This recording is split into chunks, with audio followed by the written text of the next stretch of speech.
What's going on, everybody? I'm your host, Ralph Walker, and this is Focusing on the Soul of the Entrepreneur.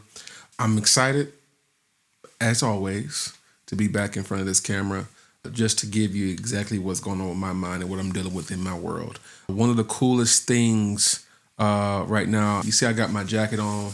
I'm getting ready to go hit the road. You see I got my C4 gaming shirt on. We got an event right after I get done recording this. And if you want more information about C4 Game Truck and the franchise opportunities that we're offering, we're doing some really, really special things with that business. And I'm really, really excited about where that is going and how we're getting there. And we got a lot of things already planned that's putting us light years ahead of the competition. You know what else is cool? We're the only, we are the first game truck franchise. When we go out and talk about the game truck as a whole, people are always surprised to even see it in this capacity. One, because there's not a lot of game trucks out there, but then two, then no one's doing it in the fashion that we're doing it, and that's what sets us apart from other game trucks. And we got a vision, we got a goal, and I'm very, very excited about the opportunity that we have within the game truck industry and how we're going to make a real big, huge impact with that. So if you want any information about that, please DM me, comment below game truck info, and definitely be able to get you some information. Or you can just go visit c4mobilegaming.com and you can click on the franchise button and you can get more information there, get our franchise brochure, and book a meeting. You want to set a date? Let's get on a call and we can talk about more opportunities with what's going on inside C4 Game Truck and how well we're doing and what opportunities we can bring to you. But with that being said, you know what other thing is you're going to learn about me? I'm about this close. To putting on the same shirt and the same pants every day. You're not gonna get me in a trick bag where I'm going to get new clothes every week for this podcast. It's just not happening. You already know that my kids call me wear the same shoe every day, Dad. And I am a reformed sneakerhead. I still got all my Jordans, all that stuff, and they inside the glass or the clear boxes in my closet. I don't wear none of them shoes. Now, we are coming up on basketball season for the kids, and I am the coach. And for 2 teams, head coaching for 2 teams. I don't know how I got there, but I'm there. And I do bring out my sneakers then, because I can't be going in there with Air Maxes on trying to coach. So I bring up my sneakers then. But other than that, they call me wear the same shoe every day, Dad, and they getting ready to call me wear the same shirt every day, Dad, in a minute. I'm this close. And not necessarily it's the exact same shirt, but the same color. Like I'm just that close. I'm tired of picking out clothes. Now if I get a stylist, somebody who's gonna pick up my clothes every day, it could be my wife. But I doubt she pick up my clothes every day. But other than that, I'm this close. Anywho, I want to welcome you guys to this new episode that we're going into, and I think we're going to make it a series. I definitely have a part 2 of this already planned out. That I'm gonna bring on a special guest to actually sit down with me and walk us through what this idea looks like. What does a whole man look like, and what are the principles of a whole man? Whoa! What are you doing? Don't go nowhere. Listen, you didn't made it to this point already. Go ahead and just do your boy a favor. Go ahead and like and subscribe to this YouTube channel. If you want to grow within your business, you want to grow within yourself, you want to grow with your family and your relationships, and more importantly, your relationship with God, this is the place you need to be. We become a family now. Go ahead and hit the subscribe button. Let's enjoy the journey. Enjoy this episode. Peace. One thing is this, and I'm going to tell you what I've never seen, right? I don't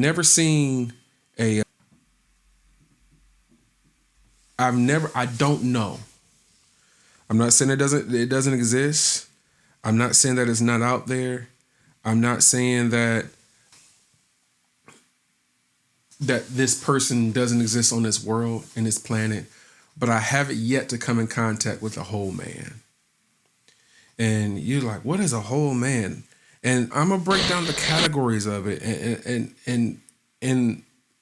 give you some insights of why and what I believe why it's so important to be whole, and that it's not about perfection. It's about faithfulness. It's not about, oh, you gotta do this every day at this hour and never miss a beat. It's not about that. I dare not put that pressure on anyone or even myself.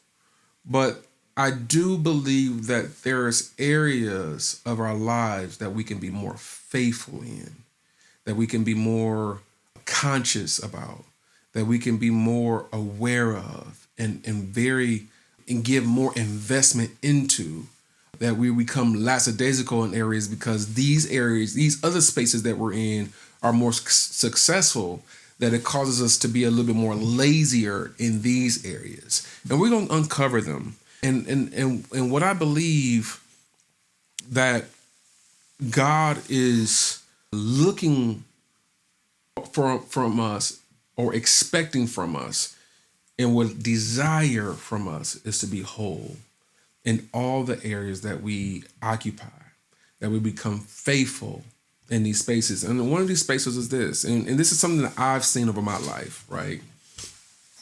It'll be times where I got in shape. I'm a two-time weight losser. Yeah, I said it. I'm a two-time weight losser. And what that means is that I didn't gain weight, lost weight, gained it back, lost it again. Okay. And during those moments, there are spaces where I realized that the first time I lost weight, marriage was doing okay. Finances was tanking a little bit. It wasn't as what I would expect it to be. And it was taking a loss. But I was getting my body in shape. Right? Then there was a moment in the first time I've hit $1 million where I was fat. I got pictures of myself. I didn't know I was that big either. That was kind of wild. My wife didn't even tell me. Shame on her.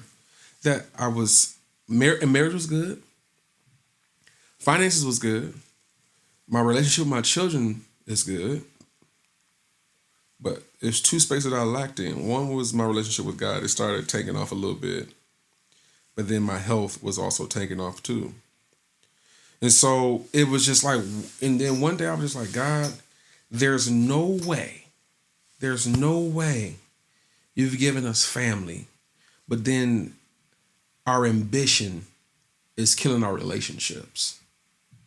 Our ambition to hit the next goal, our ambition to hit the next dollar amount, our ambition to grow is killing us in other areas. And I just said, God, there has to be something that I just don't believe you've called us to chase money and in the eyesight or the viewpoint of we're doing this for our families to not be with our families. It just doesn't make sense. You've given us family, but then say go to work and don't come back home for hours and hours and hours. Go to work, but come home, go to sleep, and don't really spend time with your kids. Go to work, go to sleep, and neglect your health. It just doesn't fully make sense. Because what I've also found in life is that you'll find a guy really in shape, but then realize he doesn't have a wife or kids. So all he got time to do is work out, right? Or you find a guy who's married and with kids and probably have some money, but then he's fat.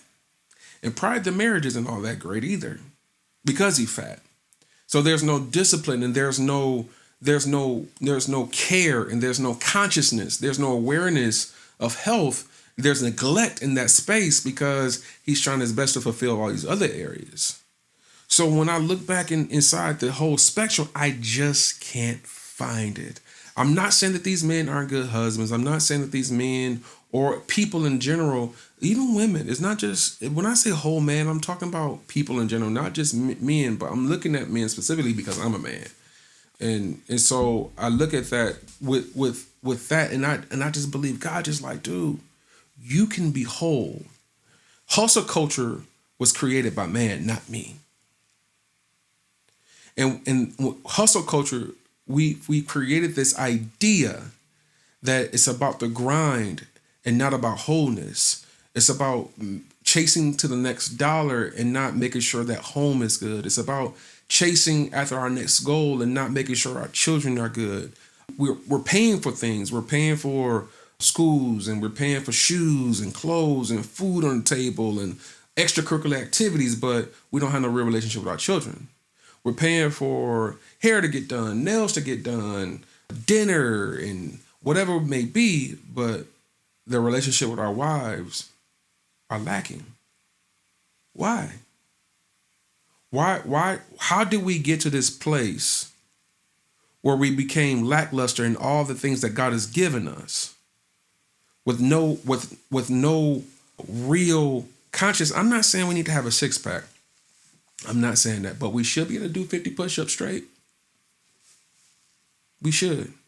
I'm not saying we should have a six pack, but we should be aware of how much food we're putting on our plates. I'm not saying that we shouldn't have money, but we should be aware of how our wives are doing emotionally. Where they at with that? How are we taking care of our children? What relationships we have with them? What are they talking about? I know a lot of these kids walking around 6, 7.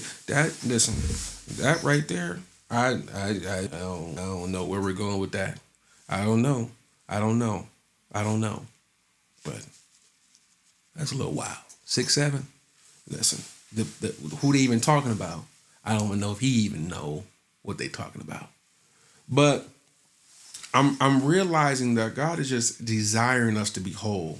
And God has said this to me. This was like November of 2023. And this is around the time that God has said to me, he said, when I get you there, I'm going to get you there a whole man and not a man in pieces. And what he meant by that was that over the years, I've seen where God was grooming me and building me up in different spaces in my life. In one space, it was a finance thing. I learned the lesson in finances and what that looked like. And I used to be really, really cheap. I also have I used to suffer from buyer's remorse really, really bad. And buyer's remorse is like I'll go buy something, feel bad about it, and then take it back. Or I won't go buy it again because I don't want to mess up. I don't want to run the money off. Or it went from buyer's remorse to scarcity. Like once I had it, I want to hold on to it because I don't want to do anything to let it go. And then it just transferred the energy into something else. And I had to work my way through that. And then now I've finally gotten through scarcity and realizing even where it came from. Not that it even mattered, but where it stemmed at. Why was getting an appetizer at dinner such a big deal for me? Like it was just the mind. It was just the small little things that just took me over the top. And it was just like, where did these ideas even come from? Why am I even dealing with it? And now that I am dealing with it, now that I recognize that I'm dealing with it, how can I get rid of it? I don't want to focus on something so small and minute. Do I want to be aware of my finances and how with the coming and the going of it? Absolutely. Absolutely. It's not about being frivolous. It's just about having some level of care and consciousness about what is happening, so that you can know how to move forward. And through these different trials, my wife, handling her and really understanding emotions and my emotions and having a level of emotional intelligence, developing that space. Why? Because I'm dealing with an emotional creature. I need to be able to connect in that way to where I understand. That doesn't necessarily mean I have to agree, but I understand. And because I understand, I can function with her a little bit differently. I can treat her a little bit differently. Maybe we can cut down on some arguments that don't need to be held, right? Like those are the spaces where God is just like, man, this is you as a whole man. This is what a whole man looks like. Now, can you practice this and to where it becomes your life and the way that you handle things going forward? Can you be this person? Can you be obedient to this? And then it goes into even further than that. Is it even in once I see that you're handling you right, then I can give you purpose. And when I give you purpose, can you treat that purpose and handle that purpose just as well as you handle your business? Can you give the purpose the same energy that you give your business? Because this is what I'm calling you to versus what your gift is. Can you handle those spaces for me? And this is the part that where it becomes whole. I'm adding to you to make you a whole man. You're not just operating your gift. Now you're operating in purpose, which really affects people in their lives. Where do you reside at? Are you just selfishly in this space right now where you're just so focused on you that you have no capacity for anybody else? Not even just a little bit. How about once a week with the podcast? Can I trust you enough just to have a little bit more capacity? I know it seems like a lot, but I trust what you've done with yourself. I want to make you whole. I don't want you to be a man in pieces where you're good over here, but not good over here. I want you to be, when you go to the world, when I present you to the world, can you be a man that's whole and not a man in pieces? And this is the space where it does get tricky. It does get hard because it's not that you're being disobedient and you're just like, I don't want to do this or I don't want to do that. It's not that, and I know it's not that because I've also gained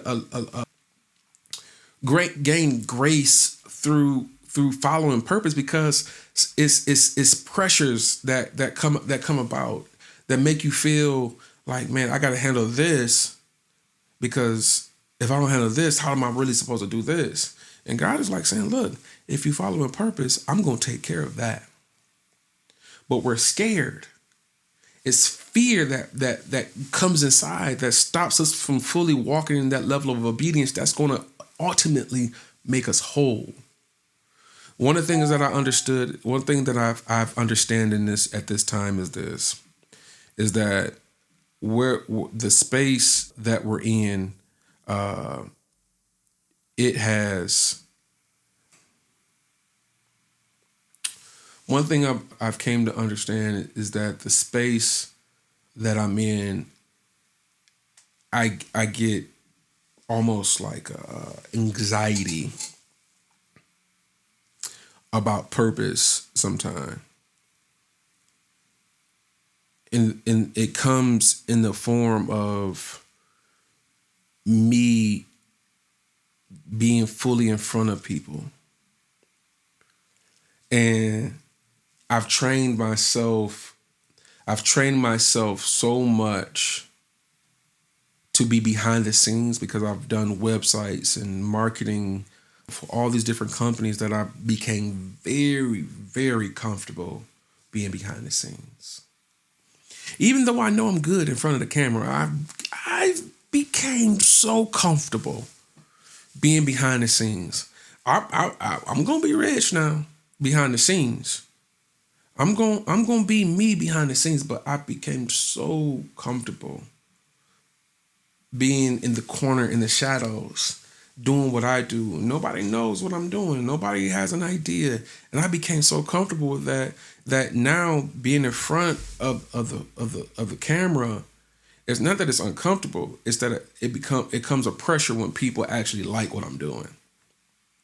And then what happens is business picks up.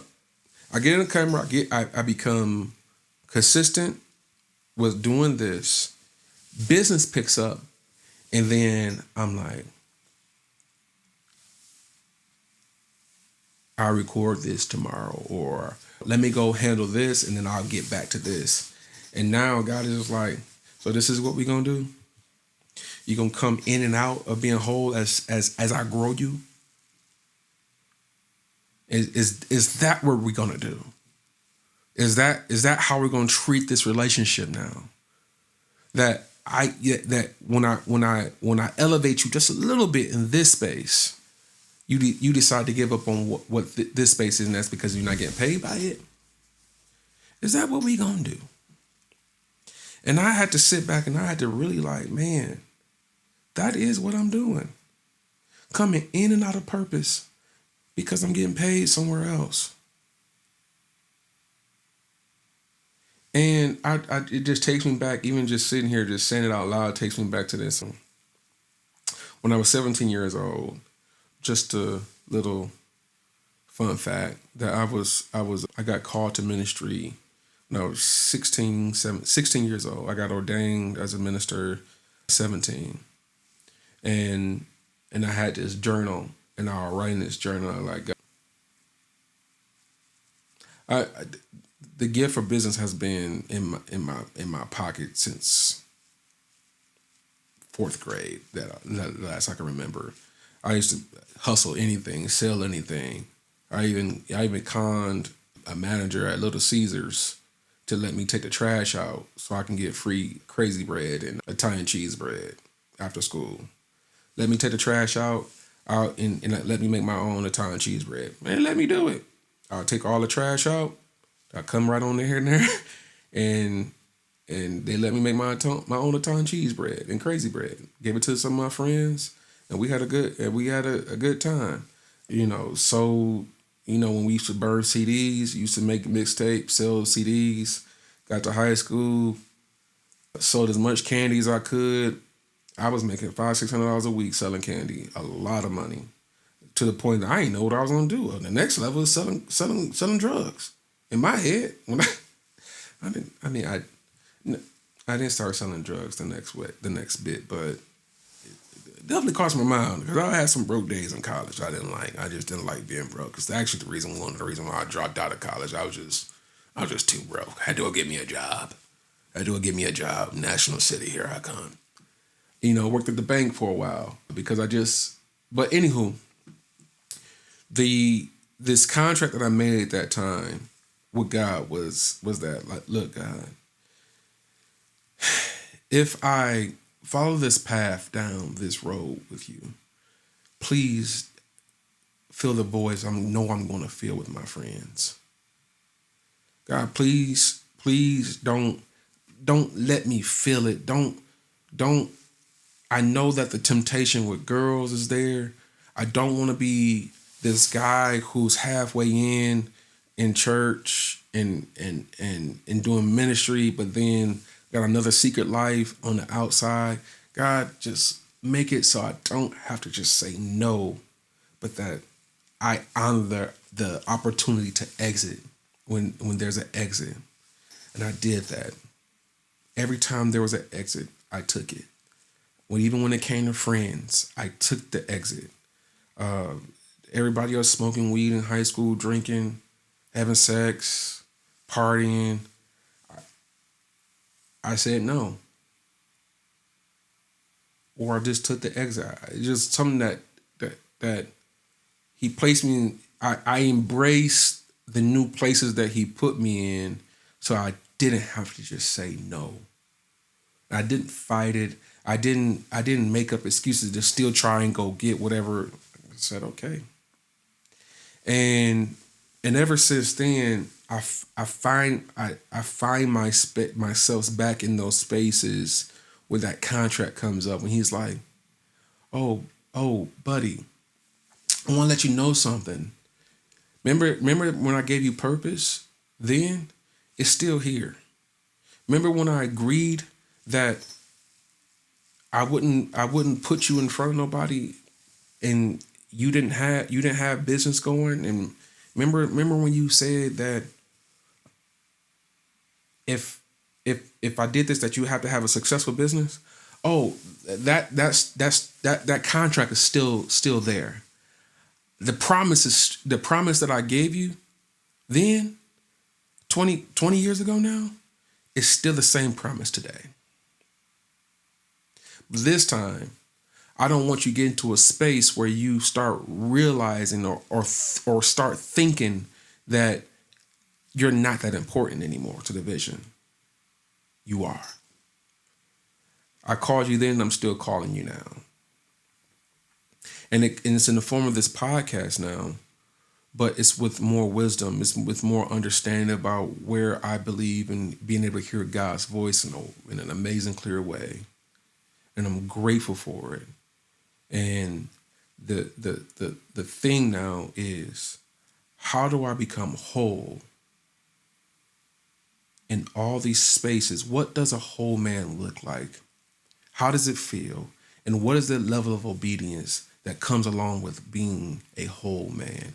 Everybody's purpose is different. Everybody's not meant to go start a podcast. Everybody's purpose is not to go out and be in front of thousands and thousands of people. Some people's purpose is right there within their family.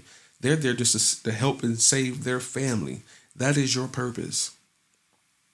Some people's purpose is literally just to grab their cousins, their brothers and sisters and their parents and just bring them to Christ. That is some people's purpose. Some people's purpose is to literally just show love to people. And that's God's example of his presence being in that place, in that person. That is some people's purpose. I don't know what your purpose is, but there's a level of obedience that comes with that, and it goes into what makes you a whole person. God gives you a gift. He gives you, if you're married, gives you a spouse. If you're a parent, you have children. He keeps adding to your wholeness. I'm lucky enough to have a wife, 4 kids, a business, my purpose. And within that, I am responsible for making that whole in my health. I'm responsible for making these spaces whole. Listen, there's a story. And in this story, it talks about a pastor. And my uncle gave me this story some years ago. I'm not even sure if it's true or not. But the story goes like this. So there's this pastor. And this gentleman, I don't know how he got to his house, but he was at his house. And he felt the unction to give this gentleman a suit, right? And God specifically told him to give the black suit. And with the pastor went to the closet. He saw a blue suit. He gave the gentleman the blue suit. The gentleman said, "Thank you, Pastor. I really appreciate that. Thank you for giving that to me." Then the pastor didn't feel comfortable leaving him feeling or thinking like, man, this guy wasn't really all that excited about what I just gave him. So then the pastor goes back to the closet again and gives him the red suit. The pastor said, the gentleman says, "Oh, thank you, man. I appreciate you giving me that suit." And then he goes back and give him a few more other color suits. And the gentleman says, "Hey, Pastor, you don't have to give me all of this. You don't have to do all that." And then the pastor says, No, I got one more for you. He goes to the closet and he gives him the black suit. And the man went crazy. "Pastor, this suit right here is a bad suit. Thank you so much, man. You didn't have to do this, but man, I'm gonna wear this suit. This suit is bad." And he got out the rest of the suits, took his suits, and he walked on out. He went back to his closet and saw that he had no more suits. He looked at God and he said, "God, I ain't got no more suits." God told him, I said, "I never told you to give all the suits, only told you to give one." And that's what God is saying at this point. He says, all I'm asking for is a little bit from you.